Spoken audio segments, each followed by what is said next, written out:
Here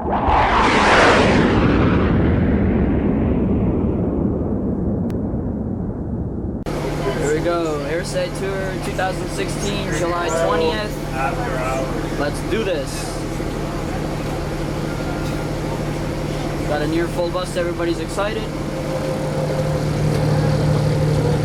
PPA. Alright. PPA.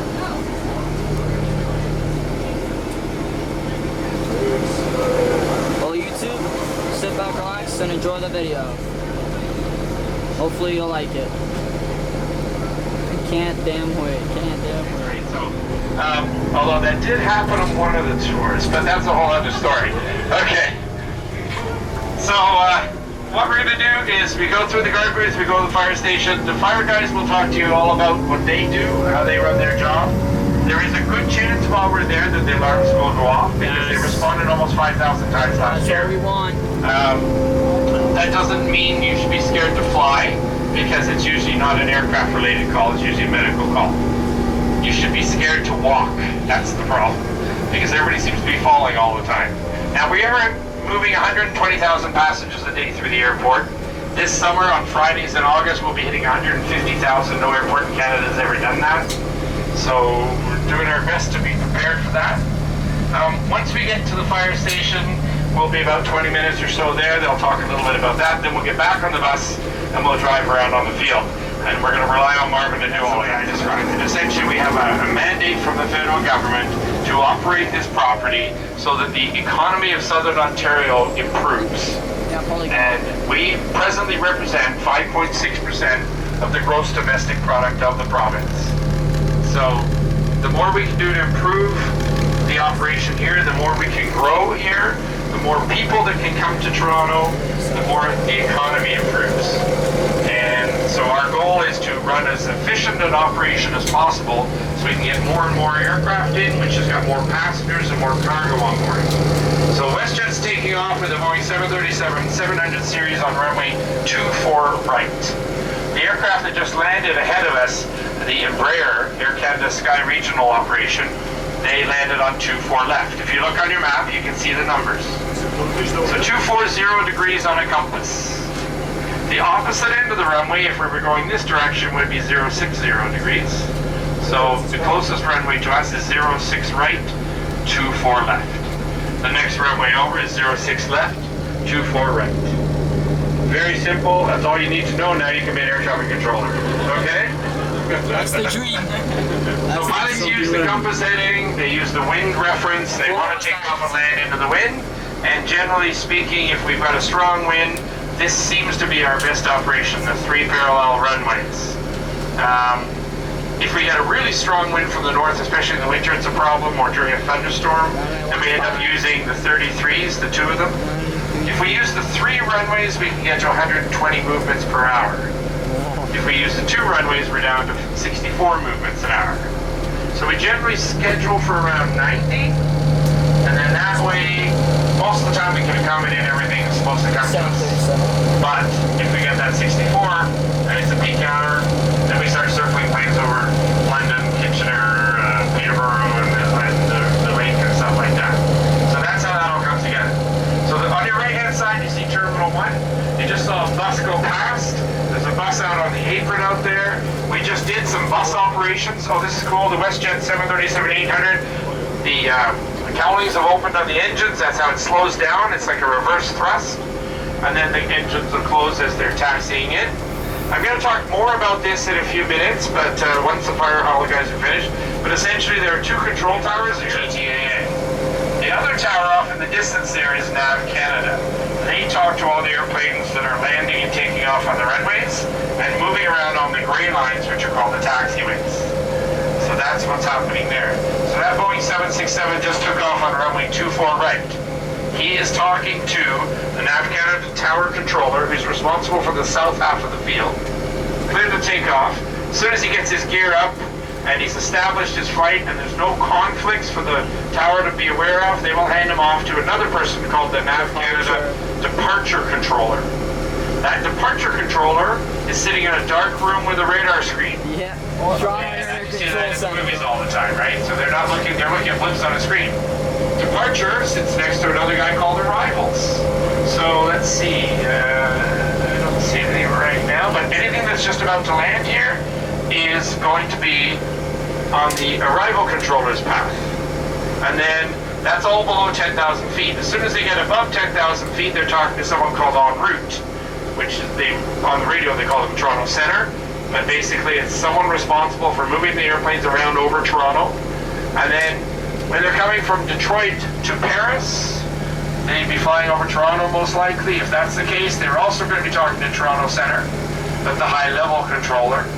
And within their system it's called West and East and all that, but the pilots told contact Toronto Center now and given them 2 calls. And looks like the medical truck went out. So we'll see what they get up to.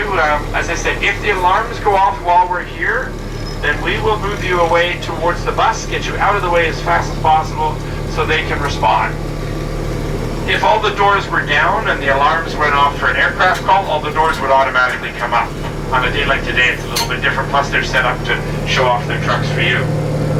If it's a medical call, it's a different type of alarm, so we'll hear the different tones. The other thing that happens with a crash alarm, that's what the main one is called, is the bells start ringing on the road, the lights start flashing, because these guys have to get straight out and they don't want any cars in the way. Alright, so I'm going to get you off the bus and just have you stand here while I go make sure they're ready for us. Oh, he's got the lights on. Oh, yes! Q. Puts the Q on. It's engine 11. Oh, it's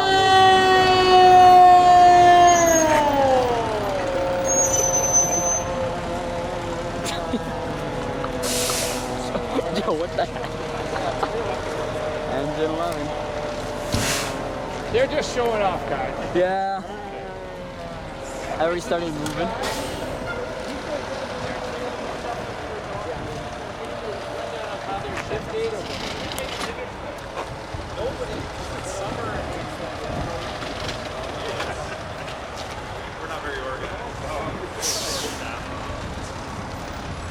Five already on.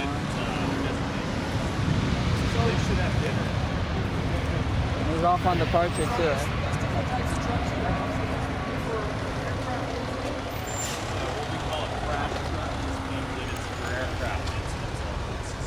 This is an airport specific truck. Basically it's a big water tank, the massive pump, and you can shoot water at foam or dry chemical out of these 2 turrets, one on the roof, one on the bumper here. So foam and water can come out of the top one. Foam, water, dry chemical out of this one. There's the dry chemical comes out of the middle. It also has nozzles to protect the windows, right? Yeah, deluge system. Deluge systems comes down the window.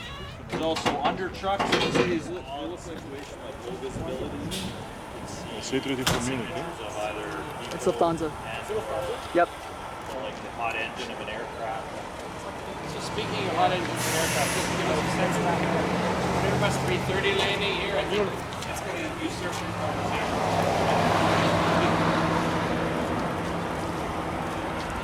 This is Lufthansa landing from Munich, Germany. It's their second flight of the day. And they're one of the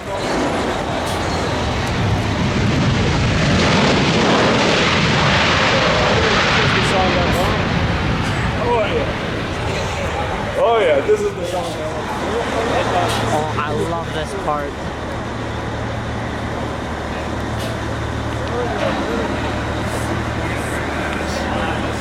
They're gonna gun it. They're gonna gun it. Now we're done.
Yeah. No, it's nice. Okay.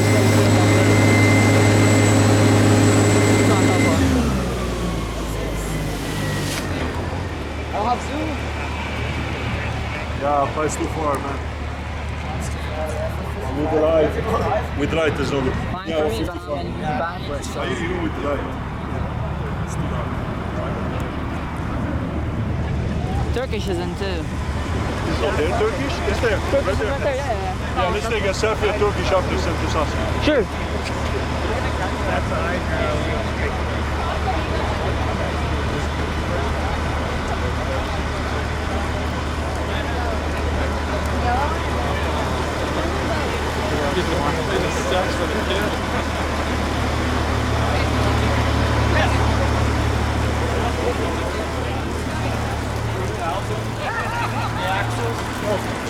The 4500 has 4 axles. Got another dual tire.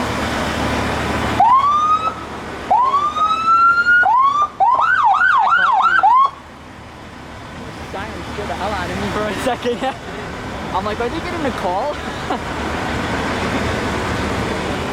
Amazing. I like the pictures right now.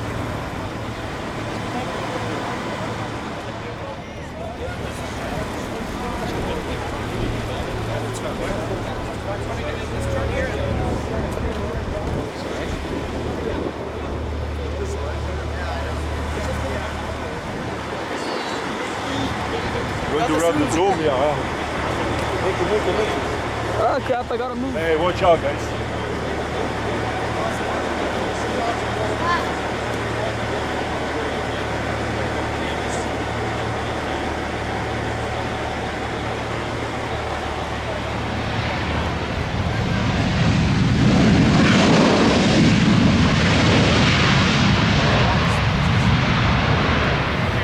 Enthusiasts on board who know their airplane types. So we got a lot of different airplanes out here. The Mickey Mouse plane is a WestJet. So we call them the Mickey Mouse airline.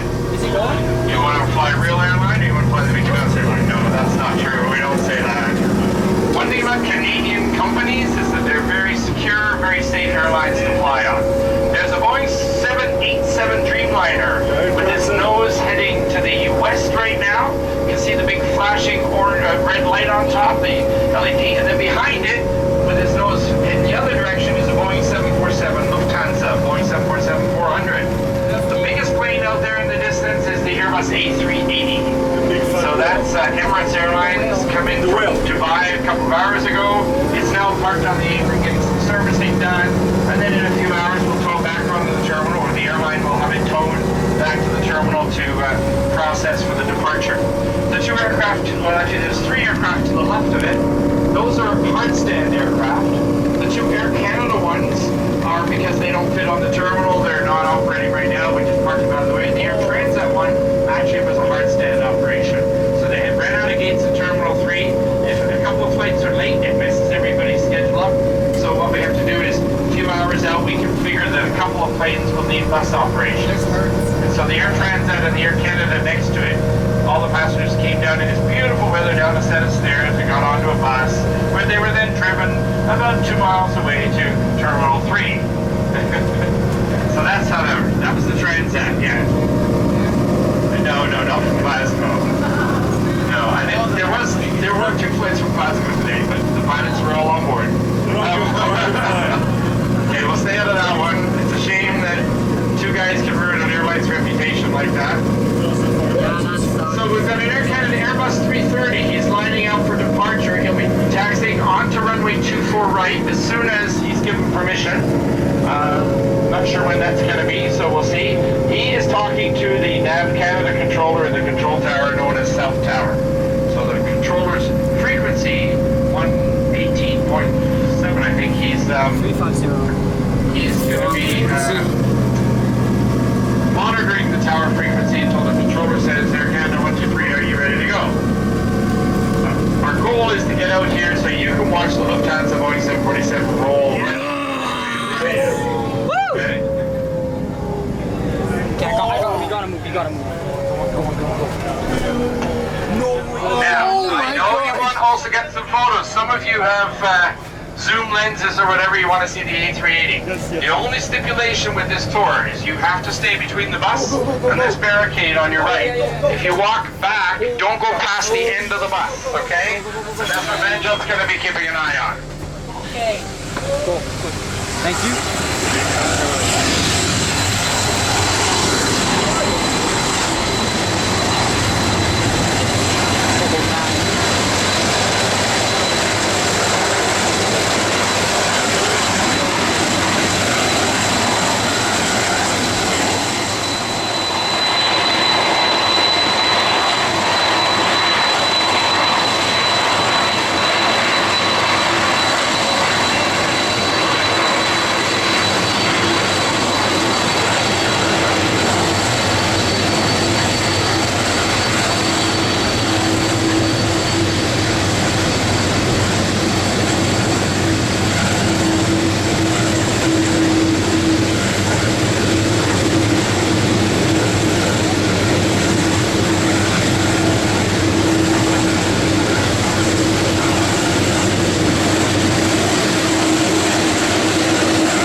That's why they turned the APU on. What's this one for? I have no idea. Check. Yeah.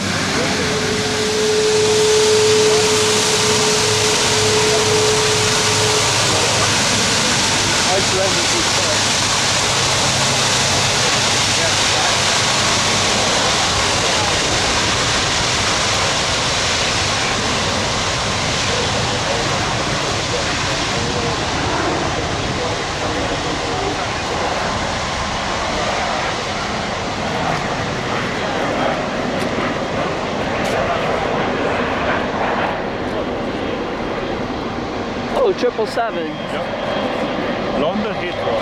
Air Canada.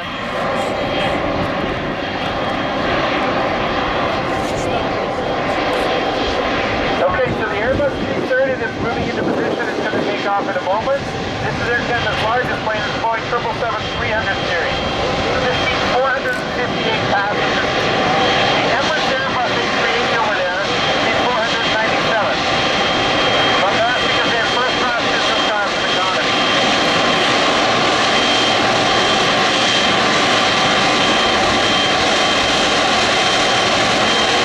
Don't forget to wave! Wait to the button! Flight crew!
Alright, so that's it for the tour. Now we get back on the bus. No, we have a lot more to see, so let's get back on and go check that Wing out. number 2, British Airways Boeing 747-400 Oneworld.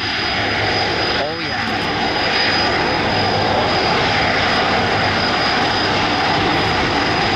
Speeders, watch out.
So, because they have a bigger one than this.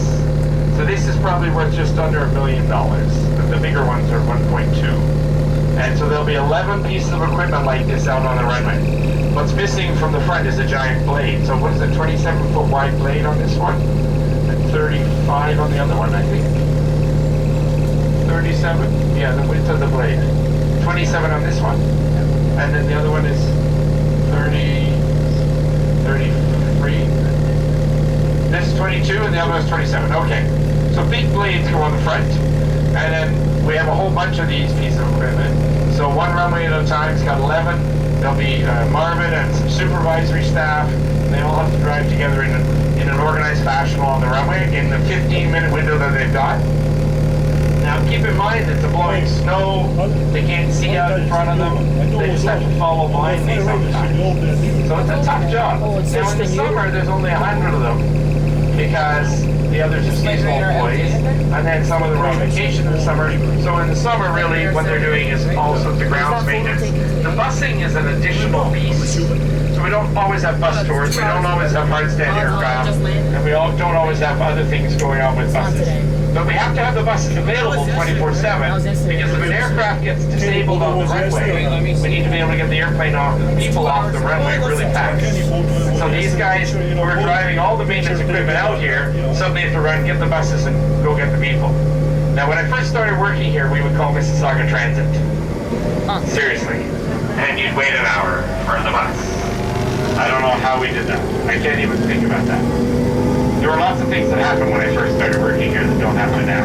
Our communications center now has 22 staff on duty, and they're taking calls for everything from the light bulb out over my desk, to the plug toilet down the hall, to the door lock that's not working, to the person that's fallen on an escalator, a fuel spill, a heart attack, an aircraft incident, a security incident, and all sorts of other things. So they get a couple of thousand calls a day that they're responding to. And we've got a team of safety officers, baggage officers, airport duty manager, shift managers, maintenance staff. Everybody's out there dealing with all these different calls. And on a good day, everybody's going, wow, this is so boring. That's what we like. Nothing happening, right? We want it all to be nice and smooth. And then as a passenger, oh, here comes KLM's Boeing 777, I believe.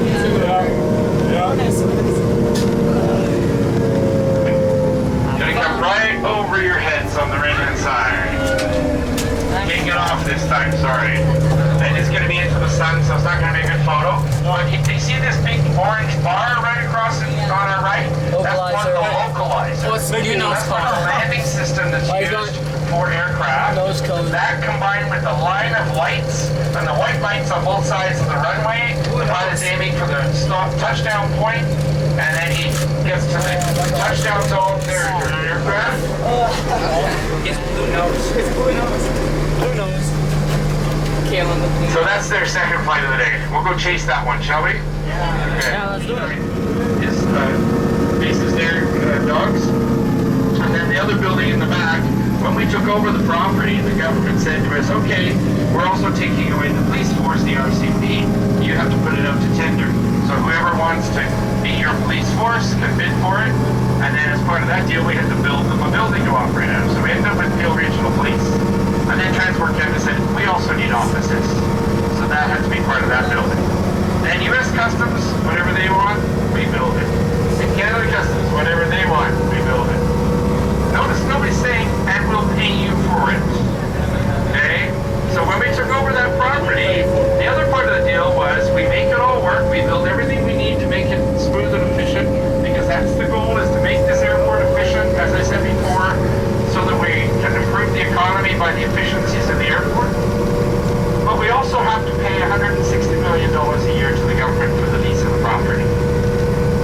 Now, we went into debt for $7 billion. We've got it down to 6.1 now. So I forgot to tell you, as you get off the bus, everybody donates $1,000 to help with the debt, okay? But essentially, all the money we're raising from the landing fees, from the rents of the airlines, their offices, for the services that they're using in the terminal. Every time you buy a coffee, or what I want you to buy is a glass of wine because that's more expensive, the duty free, any of that, we get a little portion of it. Plus, we are the largest parking operator in the country with over 20,000 spots. So that's good revenue for us as well.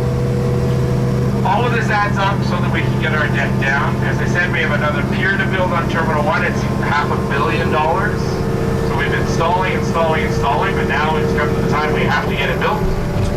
And then, of course, we have to maintain the land and Region Conservation Authority. So along on our left-hand side is a bicycle trail. You can ride your bike from Mississauga to Brampton.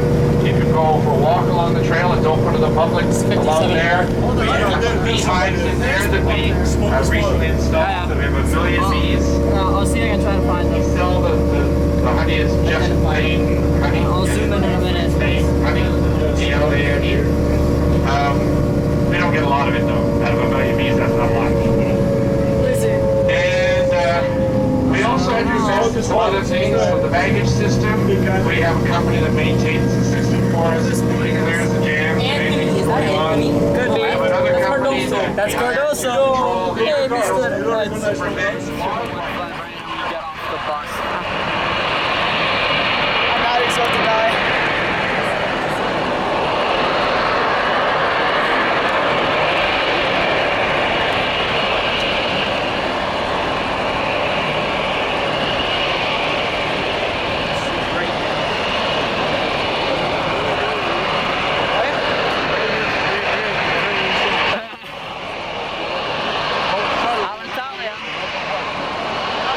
No. Yeah, that sucks.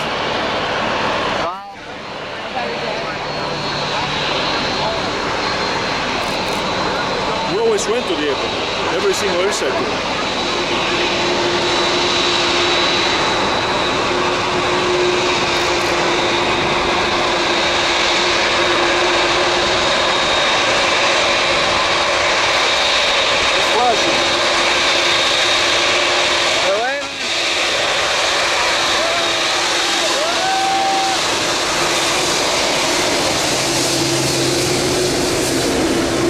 Holy crap. Oh, this is the 9. Fuck. It was so much like smaller from this stuff. I don't know why. Look at that wing, man. I can't tell you where that one came from, but the one that the bird that just took off is on its way to Budapest. All right, next to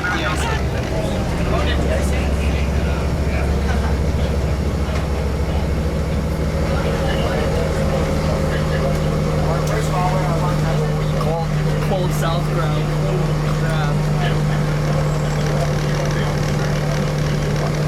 What, he's on a Super Bowl on Foxtrot?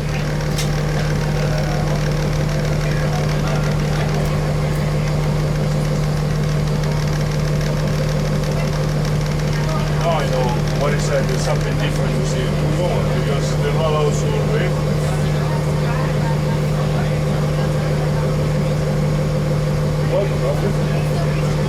Is there privilege style today? Huh? Is that allowed? I think he already took off, right? Yeah. The 777 landing on 2-3, but that's Air Canada.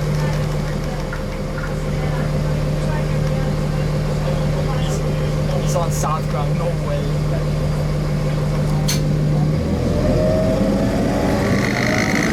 All right, so we're bus 463. We've been cleared from this point. The directions were Foxtrot, Tango, Echo, Echo, Bravo. So see if we can find that on the map. Now, the signs are going to show you black and yellow. So if it's yellow on black, it tells you where you are. Cargo west. If it's black on yellow, it tells you where you can go. Cargo west. Right? And then the red and white signs are also telling you Echo Bravo. the runway markings, and you're not allowed to go on to an area that's marked with red and white signs unless you get permission. You're not supposed to be anywhere without permission, but if you cross onto that and you didn't clear you physically onto it, you're in trouble. There's also these yellow line lights called wing-wag lights. They go flashing, alternating. That's again to remind you you're about to enter a runway.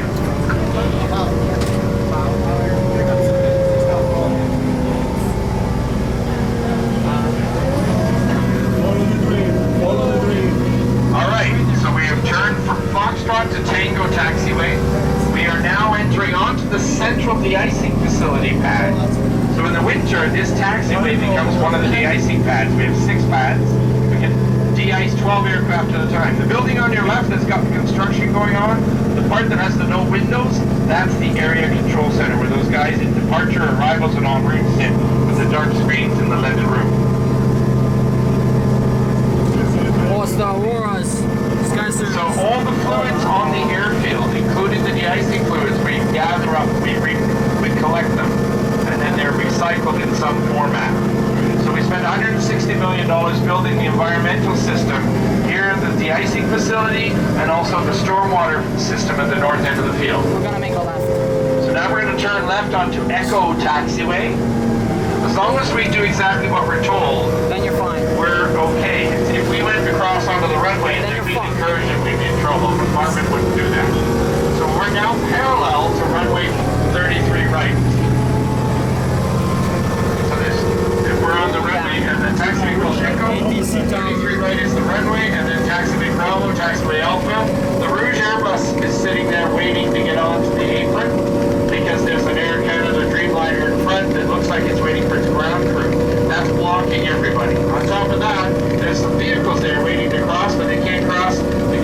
aircraft up the right of way. So now you get a good view of Alitalia, KLM, a couple of Air Transats, SATA Airlines from the Azores, Jet Airways from India, which stops in Amsterdam on the way, and a few more Air Transats, WestJet, Rouge, American Eagle, which is operated by Republic Airlines. The pilots actually don't get paid by American, they get paid by a contractor that's hired.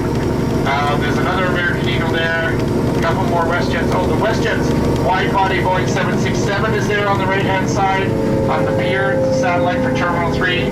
There's an Air Transat on the satellite for Terminal 3. And on our left, where we're going now, is the cargo apron.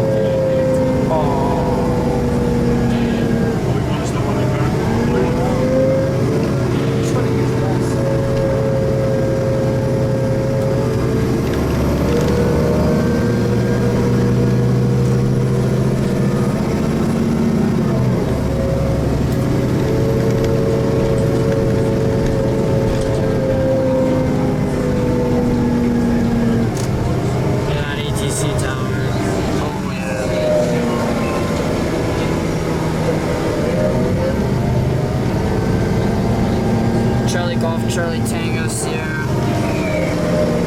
00.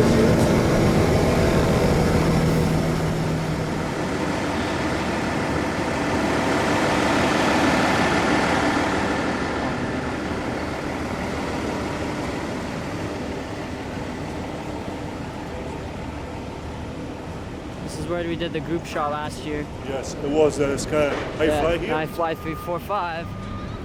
This Transat looks lovely. Wow. These 330s are huge.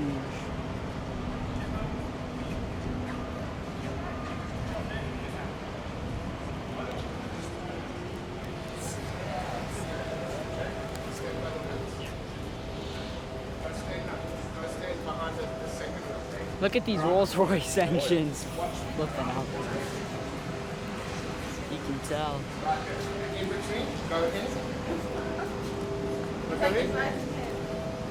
These tires are definitely a lot larger than what we work on.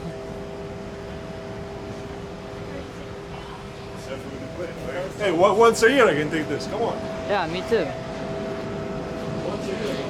Now, if they had a Cathay 748, What?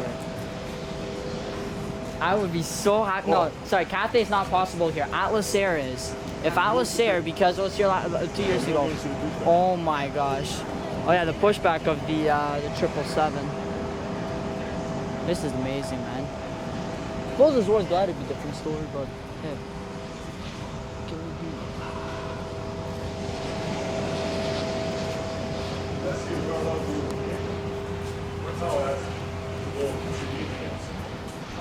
We also have another cargo apron ahead of us on the right where UPS is, and then ahead of us on the left, you'll see in a few minutes, is the Federal Express facility. We built the FedEx facility again. We leased it out to them on a long-term basis. The hangars that we drove past, you saw those business jets and everything. We built that hangar. We call it the 3 bay. 2 of the bays are leased to WestJet, 1 to Sky Service. Sky Service is an FBO, fixed base operator. We have 1 that's going to be built near our South Firehall. We have the 1 there at Sky Service. And we have 2 at the north end of the field. And that's where all the private corporate jets are handled. These 3 airplanes here are Bombardier aircraft that United Express has given up. The lease is up, and now they're going to reconfigure them and send them to new tenants. This Air Transat Airbus A310 is their baby wide body. Yesterday. It's going to fly out later. That's why it's parked over here for now. And this terminal is to watch the planes, you sit up the top, yes. But what we did was we built this terminal to handle the planes while the passengers were handled in the old terminal, and then we would bus people back and forth. Below us is part of that stormwater facility I was telling you about. We actually have the equivalent of 33 Olympic-sized swimming pools below us. Our entire stormwater management facility is 66 Olympic-sized swimming pools. To the right, this open grass area will become our new de-icing facility, so we can increase the number of aircraft we de-ice. But that used to be the cemetery. Back in 1820, the town of Malton, off to our right and behind us, that's when the town started, well, people lived there and died, right? So they started getting buried in here. In 1938, the airport opened, Malton Airport. and so we had to stop using the facility. And from what I remember when I was around then,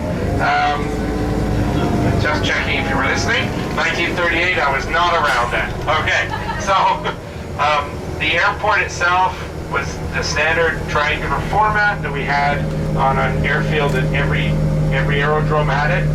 Gradually, changes were made. 1940, a new terminal was built, which was a template for all the terminals across Canada. So if you go to the island airport out in the middle of the airfield, there's this building sitting there. That's that's the only remaining terminal of all those terminals across country. Polish Airlines landing on your right-hand side, LOT, with a Boeing 787. And these blue buildings here on the right, these are the above-ground portions of the underground stormwater facility.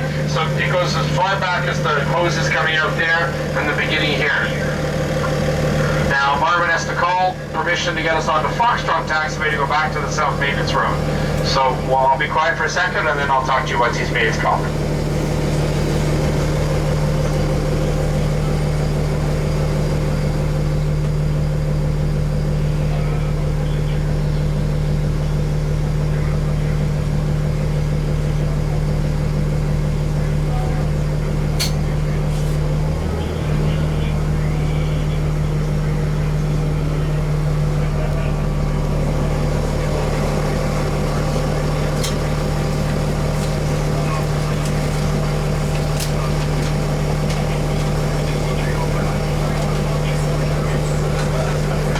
Okay.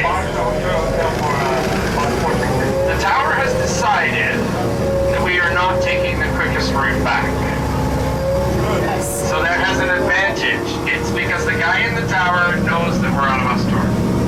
That means he knows that we want to have some fun. So I have no idea where we're going. Marvin has no idea where we're going. We're just going to be directed by the tower. All I know is that we won't be back right at 8 o'clock. We'll be a few minutes late, okay? Sorry about that. Don't be sorry. If I I find think out, that the tower, he trumps everything. On your left, Trump, wrong word, sorry. On your left-hand side, the dome structure there on the stand, that's the radar facility that the area control center uses. And below that, this side of it is the Fire and Emergency Services Training Institute. The valley in there is where all the animals live, and that's the trail, the part of it's the trail. I have no idea where we're going, so I'm just going to keep quiet for a second.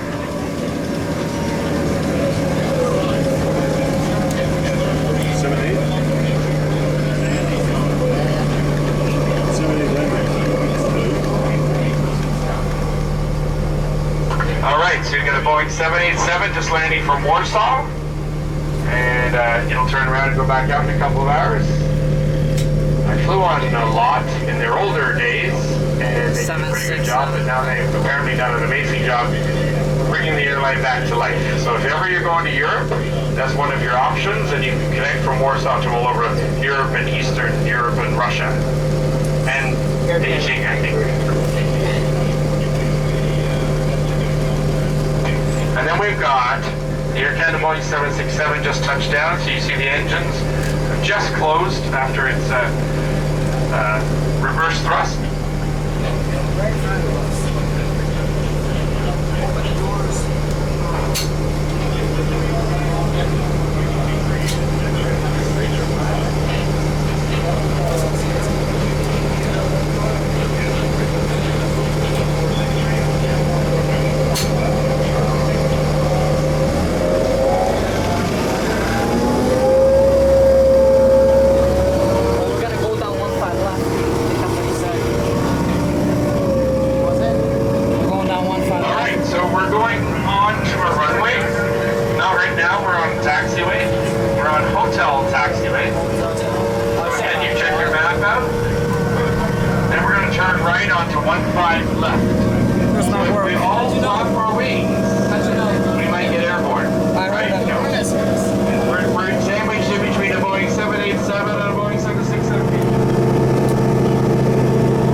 southbound The southbound, yeah, control at that exactly. point because they've divided the field up. So on your left-hand side, the Air Canada hangar, then the tallest one is called the Boeing 747 hangar. It was the largest of its kind when it was built in the 1970s. Of course, there are no Boeing 747s with Air Canada anymore.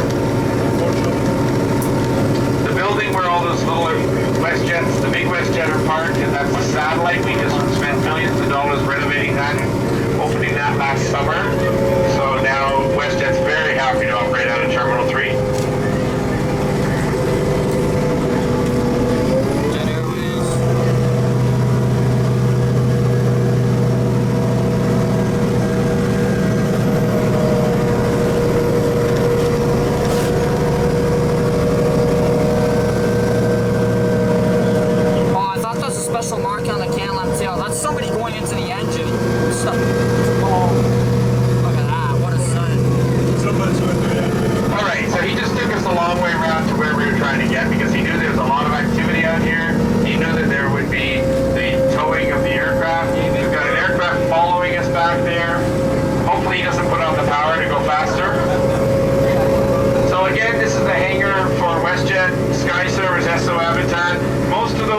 On the right are private corporate jets. We've got a couple there of the Q400s that, again, same idea.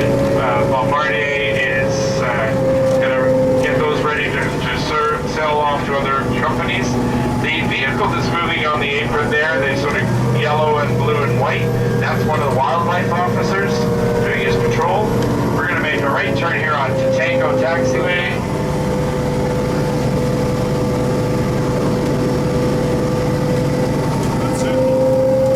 A lot of good stuff today. Except the Any questions? Except for the whale. except for the whale. Did I answer most of the questions? Can we see the whale? Yes? Okay. Big on Emirates. For those of you who came on the tours before, is this the better one? Yes. Except All right. the A380. You had a better guide this time? Yes. I don't know why, but Guide's always good. I know, it's my brother. It's just like Oh, me. it's your brother. My twin brother, yeah, exactly. He uses the same name, but that's just because... same glass, same everything. So there's a good view of the de-icing area. So when Emirates comes with the Airbus A380, usually they use 4 of these trucks. Each truck houses about $10,000 worth. Cathay Oneworld was here. Now it depends whether they mix it with water. It depends on the temperatures, all sorts of calculations. So it's really hard to say that they would use $40,000 worth of fluid. But that's just to give you an idea. 4 trucks, and each truck could hold up to $10,000. 12 hours there that people could be using the 2 showers. But it's only 5 minutes worth of water. So the rest is prep time, cleanup, grooming. And if you need assistance, well then that helps, right? That's why it's maximum capacity too. So all you have to do is you just claim you're an invalid and you need some help. And therefore there has to be 2 of you in there, right? That's the way I figure it. There's always a way around everything. Now the reality is, if you fly business class, that's a bit more logical. That's only $6,000 each. And both the first and the business class get to use the bar. So I'm happy now, right? And you're in the upper deck and it's great. If you're in economy, there's, maybe $1,500 return, but apparently, I've never flown on them, but apparently it's quite fine in economy as well. So a friend of mine managed to get upgraded to business class on the way. She said, I can't believe this. And then I said on the way back, how was the flight? You were stuck in a middle seat in economy. She goes, actually, it was okay. There was enough room. There was enough entertainment. One thing Emirates is known for is their onboard entertainment. And I'm not talking hula dancers, I'm talking the video screens, okay? There was an airline years ago that used to do in-flight fashion shows. But, I guess times have changed. So, on your left-hand side, the structures that are coming up, this is part of our weather station. So when you get the Toronto Pearson temperature on the news, it's from this weather station here. Now, a couple more things about that A380. So, you think they're making a lot of money, right? 14 passengers paying $10,000 each. All right, at this point, I'm going to ask Manjot to come along with their little box and collect all the badges back off of you because we're exiting the field now. No souvenir badges, sorry. That's good, but... And I want to thank Manjot for keeping an eye on me, making sure I didn't do anything. Next time. Yay. And of course, Marvin for getting us everywhere safely. So Thank you, Marvin. And that was really cool that you could get us all around the airfield like that. So, as I said, as an airport, we try to be on time. We hit some tailwinds and then we hit some headwinds. So we'll be on the gate 5 minutes late. Okay, so we'll put it down to en route traffic control. We'll blame it on Air Canada, shall we? Did you have fun? Yeah. All right, well that's all that's important then. Now you've got to go away and tell everybody about the tours. And tell them sorry they missed out this year because they're all full. And they can try for next year. Oh, the fire department's responding. They're just coming up with their trucks, their lights going. Oh my gosh, I have to get that. They are probably going to a medical. That's a medical truck. And so tell your friends and family that you came on the tours. But what we really want to gain out of this is we want you all to promise next time you fly on an airplane, now that you know everything that could happen, the worst of the best, and all the intricacies, promise me you will be better passengers. Okay? You won't complain about anything.